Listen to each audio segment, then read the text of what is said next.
ओम शांति। 5 मार्च 2025 बाबा के महावाक्य। मीठे बच्चे, खुशी जैसी खुराक नहीं। तुम खुशी में चलते फिरते, पैदल करते, बाप को याद करो तो पावन बन जाएंगे। प्रश्न: कोई भी कर्म विकर्म ना बने, उसकी युक्ति क्या है? उत्तर: विकर्मों से बचने का साधन है श्रीमत। बाप की जो पहली श्रीमत है कि अपने को आत्मा समझ बाप को याद करो, इस श्रीमत पर चलो तो तुम विकर्मा जीत बन जाएंगे। ओम शांति। रूहानी बच्चे यहाँ भी बैठे हैं और सभी सेंटर्स पर भी हैं। सभी जानते हैं कि अभी रूहानी बाबा आया हुआ है। वह हमको इस पुरानी छी पतित दुनिया से फिर घर ले जाएंगे। बाप आए ही हैं पावन बनाने और आत्माओं से ही बात करते हैं। आत्मा ही कानों से सुनती है, क्योंकि बाप को अपना शरीर तो है नहीं। इसीलिए बाप कहते हैं, मैं शरीर के आधार से अपनी पहचान देता हूँ। मैं इस साधारण तन में आकर तुम बच्चों को पावन बनने की युक्ति बताता हूँ। वह भी हर कल्प आकर तुमको यह युक्ति बतलाता हूँ। इस रावण राज्य में तुम कितने दुखी बन पड़े हो। रावण राज्य शोक वाटिका में तुम हो। कलयुग को कहा ही जाता है दुख धाम। सुख धाम है कृष्णपुरी स्वर्ग। वह तो अभी है नहीं। बच्चे अच्छी रीति जानते हैं कि अभी बाबा आया हुआ है हमको पढ़ाने के लिए। बाप कहते हैं, तुम घर में भी स्कूल बना सकते हो। पावन बनना और बनाना है। तुम पावन बनेंगे तो फिर दुनिया भी पावन बनेगी। अभी तो यह भ्रष्टाचारी पतित दुनिया है। अभी है रावण की राजधानी। इन बातों को जो अच्छी रीति समझते हैं, वह फिर औरों को भी समझाते हैं। बाप तो सिर्फ कहते हैं, बच्चे अपने को आत्मा समझ मुझ बाप को याद करो। औरों को भी ऐसे समझाओ। बाप आया हुआ है, कहते हैं मुझे याद करो तो तुम पावन बन जाएंगे। कोई भी आसुरी कर्म नहीं करो। माया तुमसे जो छी कर्म कराएगी, वह कर्म जरूर विकर्म बनेगा। पहले नंबर में जो कहते हैं ईश्वर सर्वव्यापी है, यह भी माया ने कहलाया ना। माया तुमसे हर बात में विकर्म ही कराएगी। कर्म अकर्म विकर्म का राज भी समझाया है। श्रीमत पर आधा कल्प तुम सुख भोगते हो, आधा कल्प फिर रावण की मत पर दुख भोगते हो। इस रावण राज्य में तुम भक्ति जो करते हो, नीचे ही उतरते आए हो। तुम इन बातों को नहीं जानते थे, बिल्कुल ही पत्थर बुद्धि थे। पत्थर बुद्धि और पारस बुद्धि गाते तो है ना। भक्ति मार्ग में कहते भी हैं, हे ईश्वर इनको अच्छी बुद्धि दो, तो यह लड़ाई आदि बंद कर दे। तुम बच्चे जानते हो बाबा बहुत अच्छी बुद्धि अभी दे रही हैं। बाबा कहते हैं, मीठे बच्चों, तुम्हारी आत्मा जो पतित बनी है उनको पावन बनाना है याद की यात्रा से। भल घूमो फिरो, बाबा की याद में तुम कितना भी पैदल करके जाएंगे, तुमको शरीर भी भूल जाएगा। गाया जाता है ना, खुशी जैसी खुराक नहीं। मनुष्य धन कमाने के लिए कितना दूर दूर खुशी से जाते हैं। यहाँ तुम कितने धनवान संपत्तिवान बनते हो। बाप कहते हैं, मैं कल्प कल्प आकर तुम आत्माओं को अपना परिचय देता हूँ। इस समय सभी पतित हैं जो बुलाते रहते हैं कि पावन बनाने लिए आओ। आत्मा ही बाप को बुलाती है। रावण राज्य में, शोक वाटिका में सभी दुखी हैं। रावण राज्य सारी दुनिया में है। इस समय है ही तमो प्रधान सृष्टि। सतो प्रधान देवताओं के चित्र खड़े हैं। गायन भी उन्हों का है। शांति धाम, सुख धाम जाने के लिए मनुष्य कितना माथा मारते हैं, यह थोड़े ही कोई जानते हैं। भगवान कैसे आकर भक्ति का फल हमको देगा। तुम अभी समझते हो हमको भगवान से फल मिल रहा है। भक्ति के दो फल हैं, एक मुक्ति, दूसरा जीवन मुक्ति। यह समझने की बड़ी महीन बातें हैं।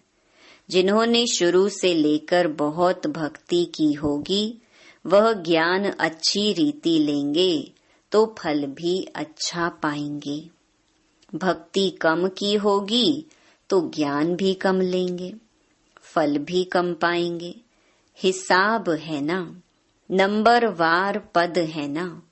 बाप कहते हैं, मेरा बनकर विकार में गिरा तो गोया मुझे छोड़ा।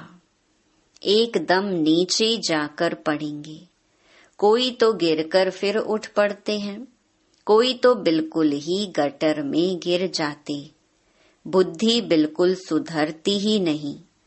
कोई को दिल अंदर खाता है, दुख होता है। हमने भगवान से प्रतिज्ञा की और फिर उनको धोखा दे दिया, विकार में गिर पड़ा। बाप का हाथ छोड़ा, माया का बन पड़ा। वे फिर वायुमंडल ही खराब कर देते, श्रापित हो जाते हैं। बाप के साथ धर्मराज भी है ना। उस समय पता नहीं पड़ता है कि हम क्या करते हैं। बाद में पश्चाताप होता है। ऐसे बहुत होते हैं, किसका खून आदि करते हैं तो जेल में जाना पड़ता है। फिर पश्चाताप होता है, नाहिक उनको मारा। गुस्से में आकर मारते भी बहुत हैं। ढेर समाचार अखबारों में पढ़ते हैं। तुम तो अखबार पढ़ते नहीं हो। दुनिया में क्या क्या हो रहा है तुमको मालूम नहीं पड़ता है। दिन प्रतिदिन हालतें खराब होती जाती हैं। सीढ़ी नीचे उतरनी ही है। तुम इस ड्रामा के राज को जानते हो। बुद्धि में यह बात है कि हम बाबा को ही याद करें। कोई भी ऐसा चीची कर्तव्य ना करें जिससे रजिस्टर खराब हो जाए। बाप कहते हैं, मैं तुम्हारा टीचर हूँ ना। टीचर के पास स्टूडेंट की पढ़ाई का और चाल चलन का रिकॉर्ड रहता है ना। कोई की चाल बहुत अच्छी, कोई की कम, कोई की बिल्कुल खराब। नंबरवार होते हैं ना। यह भी सुप्रीम बाप कितना ऊंच पढ़ाते हैं। वह भी हरेक की चाल चलन को जानते हैं। तुम खुद भी जान सकते हो। हमारे में यह आदत है। इस कारण हम फेल हो जाएंगे। बाबा हर बात क्लियर कर समझाते हैं। पूरी रीति पढ़ाई नहीं पढ़ेंगे, किसको दुख देंगे तो दुखी होकर मरेंगे। पद भी भ्रष्ट होगा, सजाएं भी बहुत खाएंगे। मीठे बच्चे अपनी और दूसरों की तकदीर बनानी है तो रहम दिल का संस्कार धारण करो। जैसे बाप रहम दिल है तब टीचर बनकर तुम्हें पढ़ाते हैं। कोई बच्चे अच्छी रीति पढ़ते और पढ़ाते हैं, इसमें रहम दिल बनना होता है। टीचर रहम दिल है ना, कमाई का रास्ता बताते हैं कि कैसे अच्छा पोजीशन तुम पा सकते हो। उस पढ़ाई में तो अनेक प्रकार के टीचर्स होते हैं, यह तो एक ही टीचर है। पढ़ाई भी एक ही है, मनुष्य से देवता बनने की। इसमें मुख्य है पवित्रता की बात।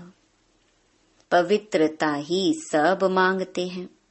बाप तो रास्ता बता रहे हैं, परंतु जिनकी तकदीर में ही नहीं है तो तदबीर क्या कर सकते। ऊंच मार्क्स पाने का ही नहीं है तो टीचर तदबीर भी क्या करें। यह बेहद का टीचर है ना। बाप कहते हैं तुमको और कोई सृष्टि के आदि मध्य अंत की हिस्ट्री ज्योग्राफी समझा ना सके। तुमको हर एक बात बेहद की समझाई जाती है। तुम्हारा है बेहद का वैराग्य। यह भी तुमको सिखलाते हैं जबकि पतित दुनिया का विनाश, पावन दुनिया की स्थापना होनी है। सन्यासी तो हैं निवृत्ति मार्ग वाले, वास्तव में उन्हों को तो जंगल में रहना है। पहले पहले ऋषि मुनि आदि सब जंगल में रहते थे। वह सतो प्रधान ताकत थी तो मनुष्यों को खींचते थे। कहाँ कहाँ कुटियाओं में भी उनको भोजन जाकर पहुंचाते थे। सन्यासियों के कभी मंदिर नहीं बनाते हैं। मंदिर हमेशा देवताओं के बनाते हैं। तुम कोई भक्ति नहीं करते हो, तुम योग में रहते हो। उनका तो ज्ञान ही है ब्रह्म तत्व को याद करने का, बस ब्रह्म में लीन हो जाएं। परंतु सिवाय बाप के वहां तो कोई ले जा ना सके। बाप आते ही हैं संगम युग पर, आकर के देवी देवता धर्म की स्थापना करते हैं। बाकी सबकी आत्माएं वापस चली जाती हैं, क्योंकि तुम्हारे लिए नई दुनिया चाहिए ना। पुरानी दुनिया का कोई भी रहना नहीं चाहिए। तुम सारे विश्व के मालिक बनते हो, यह तो तुम जानते हो। जब हमारा राज्य था तो सारे विश्व पर हम ही थे, दूसरा कोई खंड नहीं था। वहाँ जमीन तो बहुत रहती है, यहाँ जमीन कितनी है, फिर भी समुद्र को सुखाकर जमीन करते रहते हैं, क्योंकि मनुष्य बढ़ते जाते हैं। यह जमीन सुखाना आदि विलायत वालों से सीखे हैं। बॉम्बे पहले क्या थी, फिर भी नहीं रहेगी। बाबा तो अनुभवी है ना। समझो अर्थक्वेक होती है व मूसलधार बरसात होती है, तो फिर क्या करेंगे। बाहर तो निकल नहीं सकेंगे। नेचुरल कैलेमिटीज तो बहुत आएंगी, नहीं तो इतना विनाश कैसे होगा। सतयुग में तो सिर्फ थोड़े भारतवासी ही होते हैं। आज क्या है, कल क्या होगा, यह सब तुम बच्चे ही जानते हो। यह ज्ञान और कोई दे ना सके। बाप कहते हैं तुम पतित बने हो, इसीलिए अब मुझे बुलाते हो कि आकर पावन बनाओ। तो जरूर आएंगे, तब तो पावन दुनिया स्थापन होगी ना। तुम बच्चे जानते हो बाबा आया हुआ है, युक्ति कितनी अच्छी बतलाते हैं। भगवानुवाच मन मना भव। देह सहित देह के सभी संबंधों को तोड़ मामेकम याद करो। इसमें ही मेहनत है। ज्ञान तो बहुत सहज है, छोटा बच्चा भी झट याद कर लेगा। बाकी अपने को आत्मा समझ और बाप को याद करे, वह इम्पॉसिबल है। बड़ों की बुद्धि में ही नहीं ठहर सकता, तो छोटे फिर कैसे याद कर सकेंगे। भल शिव बाबा कहें भी, परंतु है तो बेसमझना। हम भी बिंदी हैं, बाबा भी बिंदी है, यह स्मृति में आना मुश्किल लगता है। यही यथार्थ रीति याद करना है। मोटी चीज तो है नहीं। बाप कहते हैं यथार्थ रूप में मैं बिंदी हूँ, इसीलिए मैं जो हूँ जैसा हूँ वह सिमरन करें, यह बड़ी मेहनत है। वह तो कह देते परमात्मा ब्रह्म तत्व है, और हम कहते हैं वह एकदम बिंदी है। रात दिन का फर्क है ना। ब्रह्म तत्व जहाँ हम आत्माएं रहती हैं, उनको परमात्मा कह देते। बुद्धि में यह रहना चाहिए, मैं आत्मा हूँ, बाबा का बच्चा हूँ।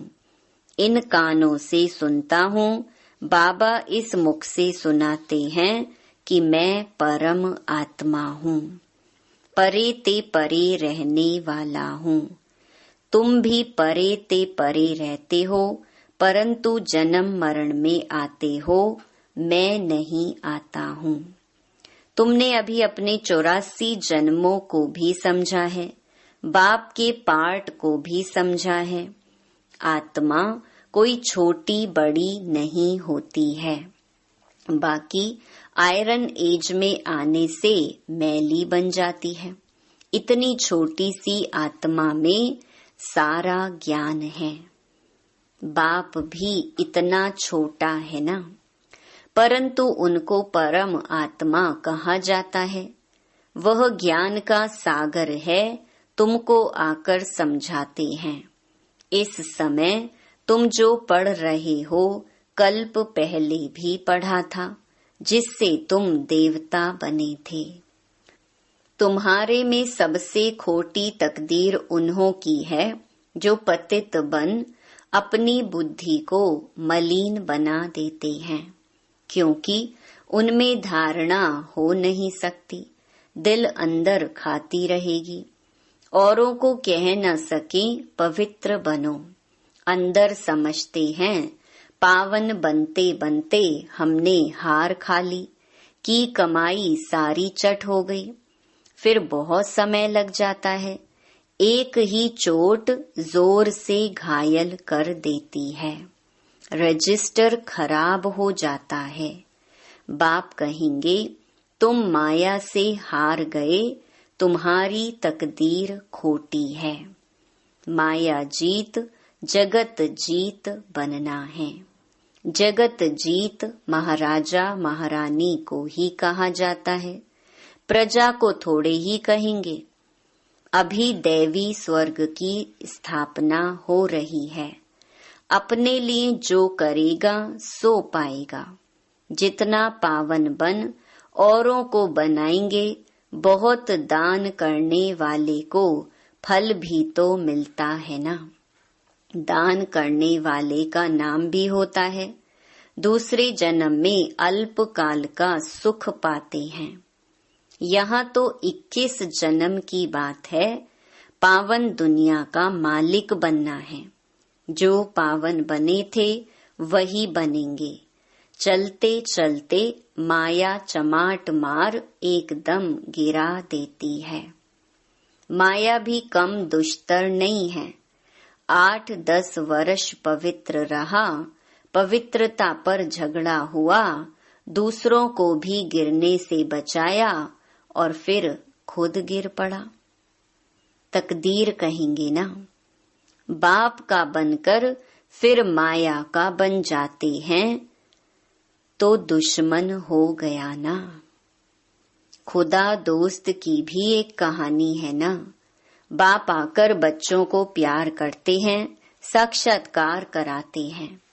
बिगर कोई भक्ति करने के भी साक्षात्कार होता है, तो दोस्त बनाया ना। कितने साक्षात्कार होते थे, फिर जादू समझ हंगामा करने लगे तो बंद कर दिया। फिर पिछाड़ी में तुम बहुत साक्षात्कार करते रहेंगे। आगे कितना मजा होता था, वह देखते देखते भी कितने कट हो गए। भट्ठी से कोई ईंटें पककर निकली, कोई कुछ कच्ची रह गई, कोई तो एकदम टूट पड़े। कितने चले गए, अभी वह लखपति करोड़पति बन गए हैं। समझते हैं हम तो स्वर्ग में बैठे हैं। अब स्वर्ग यहाँ कैसे हो सकता है? स्वर्ग तो होता ही है नई दुनिया में। अच्छा, मीठे मीठे सिकिलधे बच्चों प्रति मात पिता बाप दादा का याद प्यार और गुड मॉर्निंग। रूहानी बाप की रूहानी बच्चों को नमस्ते। धारणा के लिए मुख्य सार। पहला, अपनी ऊंची तकदीर बनाने के लिए रहम दिल बन पढ़ना और पढ़ाना है। कभी भी किसी आदत के वश हो अपना रजिस्टर खराब नहीं करना है। दूसरा, मनुष्य से देवता बनने के लिए मुख्य है पवित्रता। इसलिए कभी भी पतित बन अपनी बुद्धि को मलिन नहीं करना है। ऐसा कर्म ना हो जो दिल अंदर खाती रहे, पश्चाताप करना पड़े। वरदान, बीज रूप स्थिति द्वारा सारे विश्व को लाइट का पानी देने वाले विश्व कल्याणकारी भव। बीज रूप स्टेज सबसे पावरफुल स्टेज है। यही स्टेज लाइट हाउस का कार्य करती है। इससे सारे विश्व में लाइट फैलाने के निमित्त बनते हो। जैसे बीज द्वारा स्वतः ही सारे वृक्ष को पानी मिल जाता है, ऐसे जब बीज रूप स्टेज पर स्थित रहते हो तो विश्व को लाइट का पानी मिलता है। लेकिन सारे विश्व तक अपनी लाइट फैलाने के लिए विश्व कल्याणकारी की पावरफुल स्टेज चाहिए। इसके लिए लाइट हाउस बनो, ना कि बल्ब। हर संकल्प में स्मृति रहे कि सारे विश्व का कल्याण हो। स्लोगन, एडजस्ट होने की शक्ति नाजुक समय पर पास विद ऑनर बना देगी। अव्यक्त इशारे, सत्यता और सभ्यता रूपी कल्चर को अपनाओ। परमात्म प्रत्यक्षता का आधार सत्यता है। सत्यता से ही प्रत्यक्षता होगी। एक स्वयं के स्थिति की सत्यता, दूसरी सेवा की सत्यता। सत्यता का आधार है स्वच्छता और निर्भयता। इन दोनों धारणाओं के आधार से सत्यता द्वारा परमात्म प्रत्यक्षता के निमित्त बनो। किसी भी प्रकार की अस्वच्छता अर्थात जरा भी सच्चाई सफाई की कमी है तो कर्तव्य की सिद्धि नहीं हो सकती। अच्छा, ओम शांति।